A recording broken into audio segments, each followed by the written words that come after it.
if you have to use your car to get to work every day, if you have to get the kids to daycare, that's an imposition on your life. And the goal of these kinds of sanctions is to hold people accountable.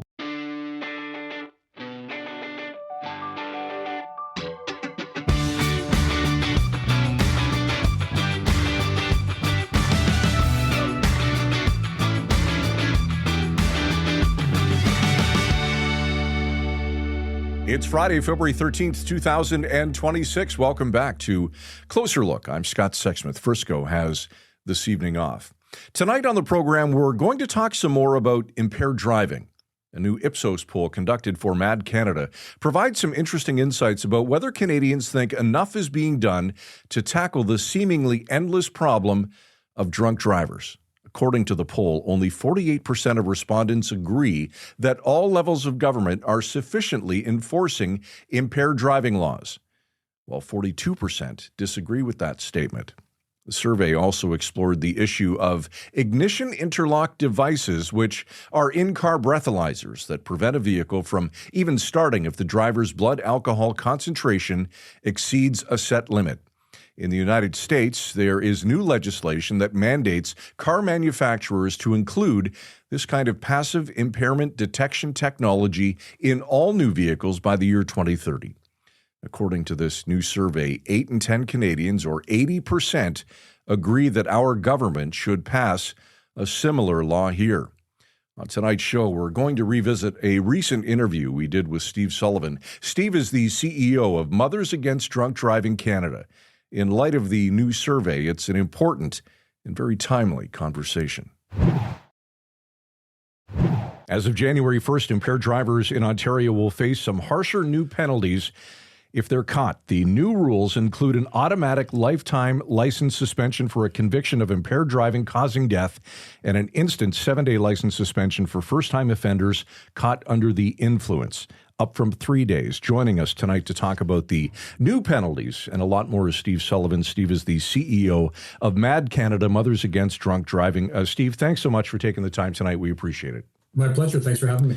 Steve, before we get into some details, can you maybe just give our audience a quick refresher about MAD? Your organization has been around for a very long time and pushed some very important changes over the years. Yeah, absolutely. We're a national registered charity, sort of officially, started in 1990, although there were some smaller organizations a bit before that. Obviously, MAD started in the U.S. With the death of a young woman. Her mother started that. We have a partnership connection with MAD, but we're two separate organizations. Right now, we have about 100 chapters across the country and give or take 1,000 volunteers who help us get the message out about the risks of impaired driving. Steve, can you give us some specifics about the new rules in the province that we just alluded to a moment ago and your thoughts on how effective they will be in deterring impaired driving? So the changes actually were announced in I think, spring of 2024 and then went through the legislative process, I think, passed in November 2024. And of course, a lot of these kinds of changes take time to come into effect. They have to make sure all the systems are in place. So the biggest changes, I think, that are now enforced, as you mentioned, the lifetime suspension for anyone convicted of impaired driving causing death. As it is now, judges can make a driving prohibition part of a sentence. And for one fatality, and I hate to face it that way, you're generally going to see 6, 7, 8 year suspension. So obviously the Ontario government wanted to send a strong message. We made some recommendations. Maybe we can touch on that in a moment. There's also, as you mentioned, the longer short-term suspensions for those drivers. Often those are drivers who have tested in the warning range, so the provincial level. So not at a criminal level, but in the 0.05 to 0.79 blood alcohol level. So, a little harsher suspensions there, and those are very effective in changing people's behavior. And then the other one, I think, that came into effect, there's other ones that haven't yet, but the other one was a mandatory remedial program for first-time individuals. That's just building on programs that are available now, but this, again, expands those individuals who are open to it.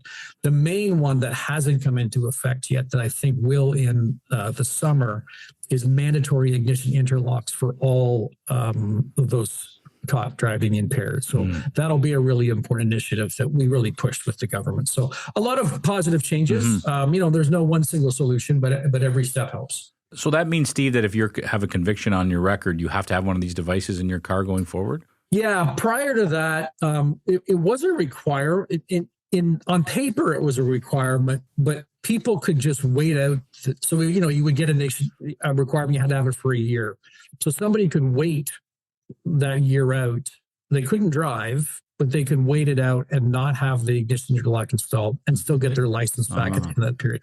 So this is a requirement now that if you don't get the interlock installed for that period, you don't get your license back. So this is, I think, a really positive initiative. Yeah, and would that last for a certain amount of time, depending on the severity of this? Yeah, it's great. It's about a year, and then if someone wants to adopt it early, you can maybe do it like a few months short of that kind of thing. So it's an encouragement to get people to engage with the technology as quickly as possible. Yeah, we'll go down some rabbit holes with various different things, but just staying on this one for a minute, that's a fascinating one to me too, because there's the shame element as well, right? I mean, sometimes that can be a real factor in helping people to change their behavior, right? Knowing that this might be they have to get in the car after work and blow into this device. Yeah, I think if you're going to if you have a new date, you've met somebody, you're going to pick up your girlfriend, boyfriend, you're meeting their parents, or you're going to, with your friends, and you have to blow in. You're right. I think there is a shame factor to that, and it's hard to ignore if someone's sitting in your car.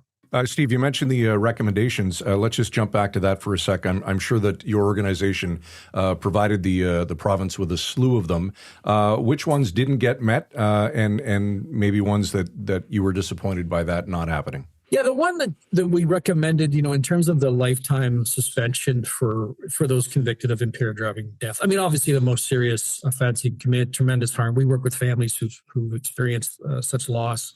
But what we know about driving prohibitions, and they often don't work that well. People continue to drive. And you can imagine if you're 20 years old or 30 years old and you get a lifetime driving suspension, you're not going to drive for 40, 50, 60 years. I think for a lot of people, that's unrealistic. And so what we recommended to the government was to consider imposing longer term, even lifetime ignition interlock requirements, or maybe there's a period where someone's been alcohol free for 15 years, you look at it, but a longer period of ignition interlocks. Because what happens now is people who have driving prohibitions, if they continue to drive, they're driving illegally, they could be driving impaired, and they're driving without insurance. So if they do get into a fatal crash or a serious crash, there's a lot of consequences for people. Interlocks, nothing's perfect, but you're driving legally, safely, and you have insurance. So we thought that was probably a better way to go. Why do you think they didn't choose that? Was it because of the headlines better?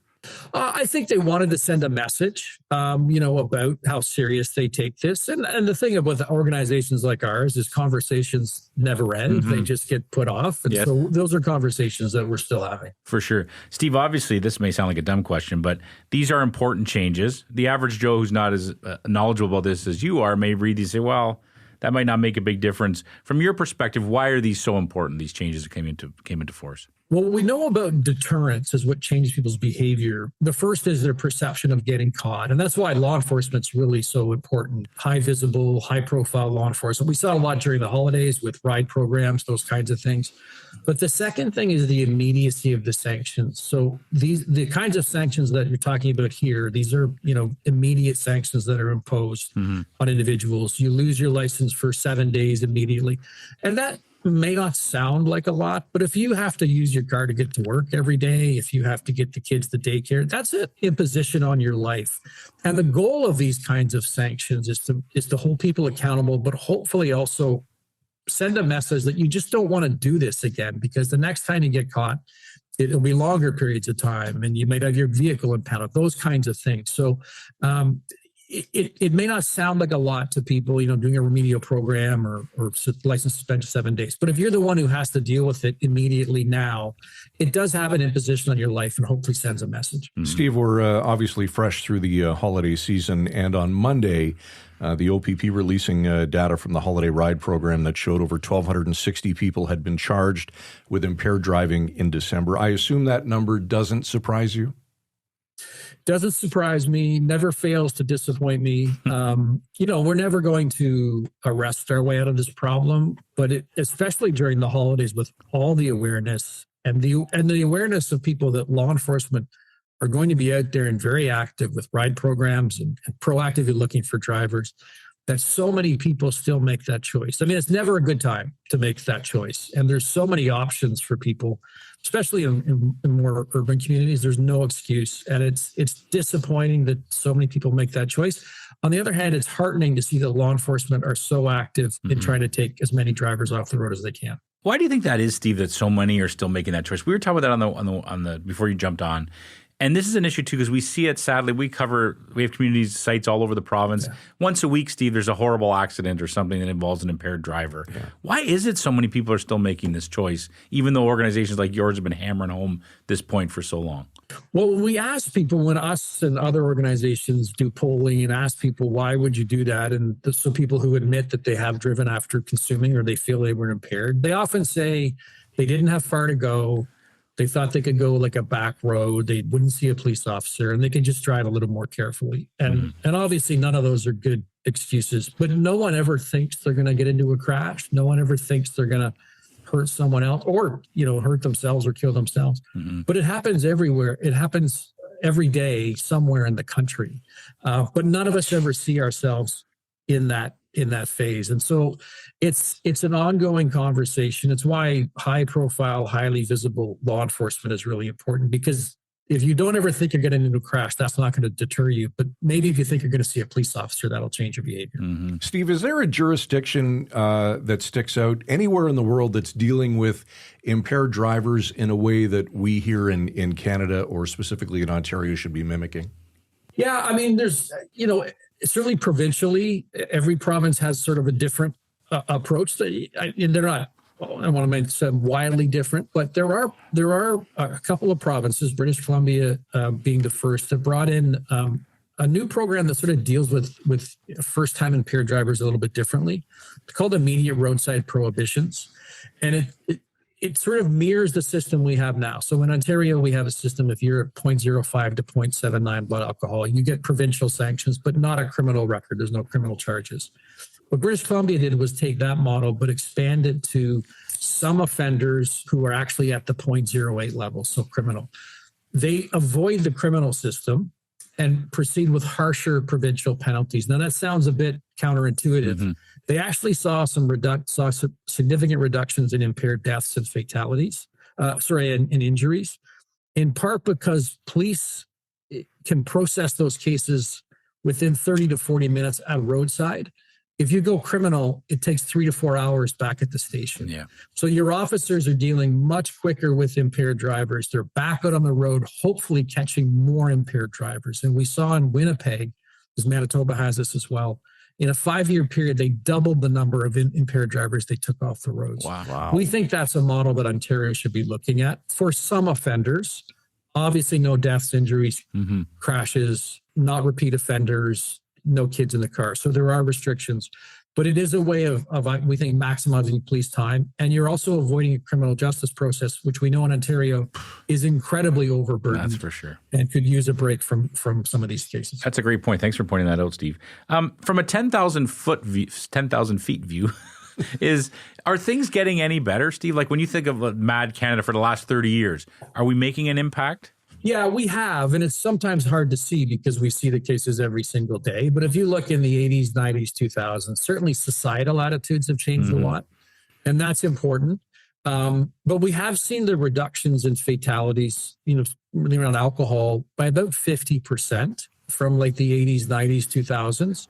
Now there's, the last data that we've seen is 2023. There was a slight increase in that. And so we're always going to see that.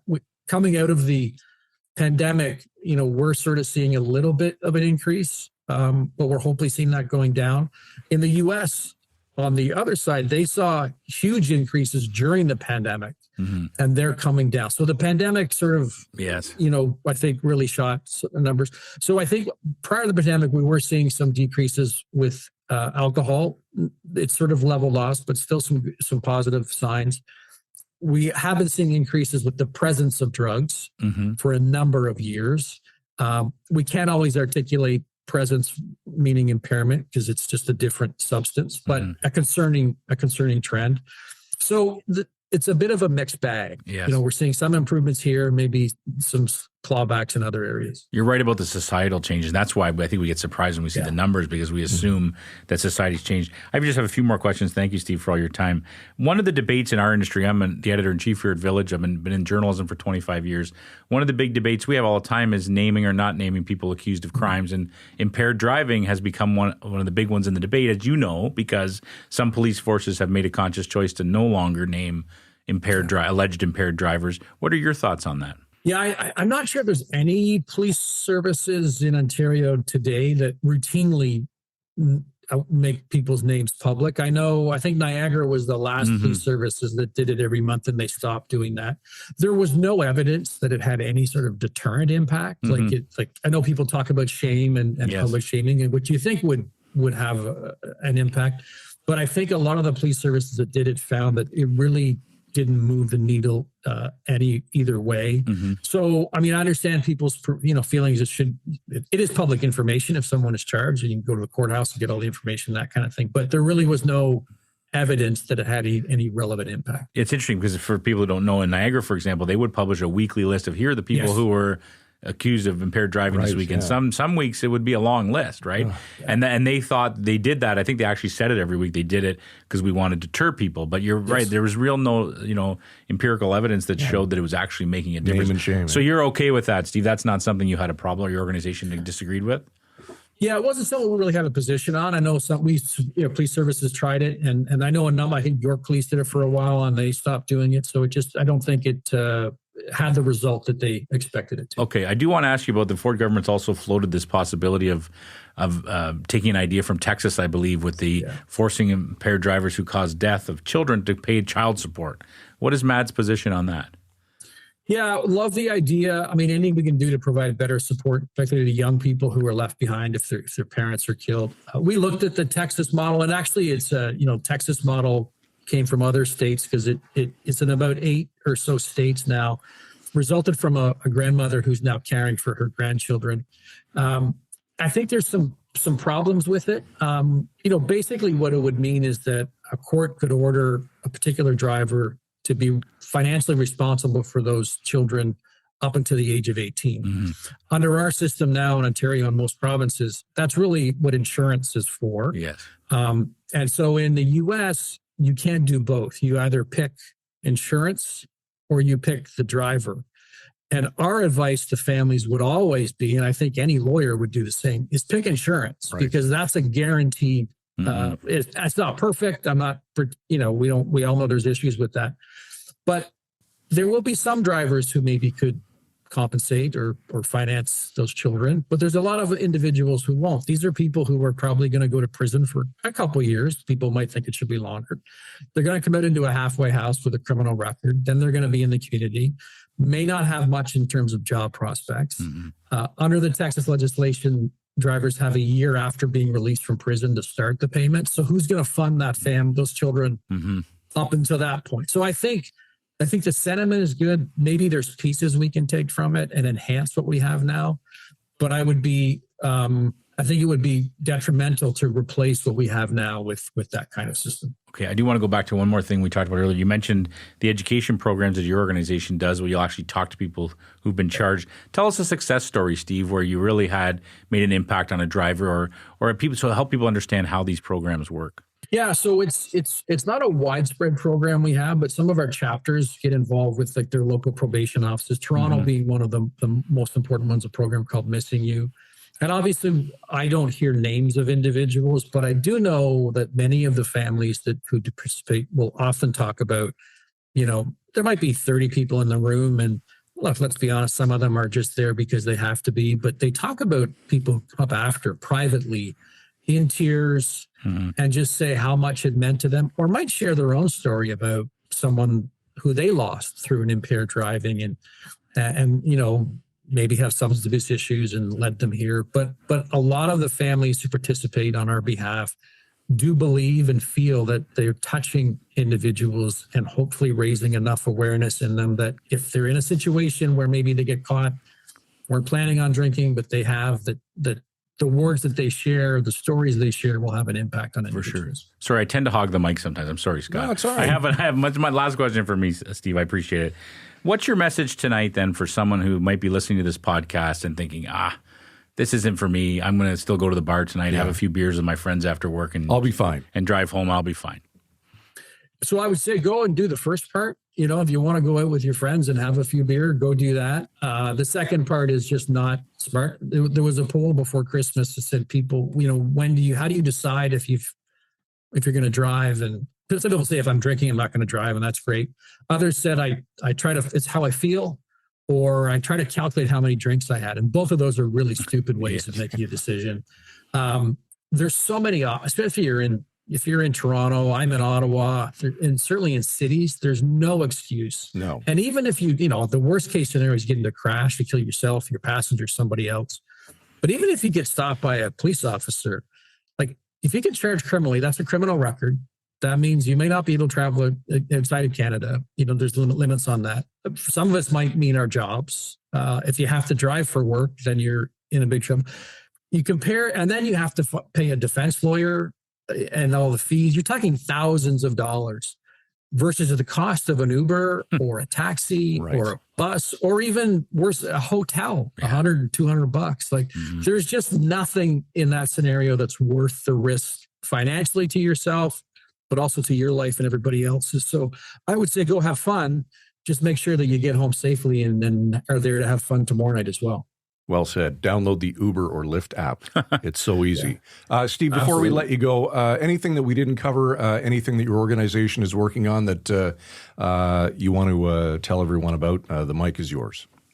Yeah, I think ultimately, we need to do more what we're doing, education, awareness, law enforcement. But ultimately, the solution will be in technology. There's legislation in the U.S. that will require all new cars to have some kind of anti-impaired driving technology by 2030. We're hoping that, obviously the way cars are made in North America, that will follow suit. But that will have a huge impact because it may detect, it may intervene if someone is impaired. And ultimately, I think it'll be technology that will be one of the biggest game changers in this area.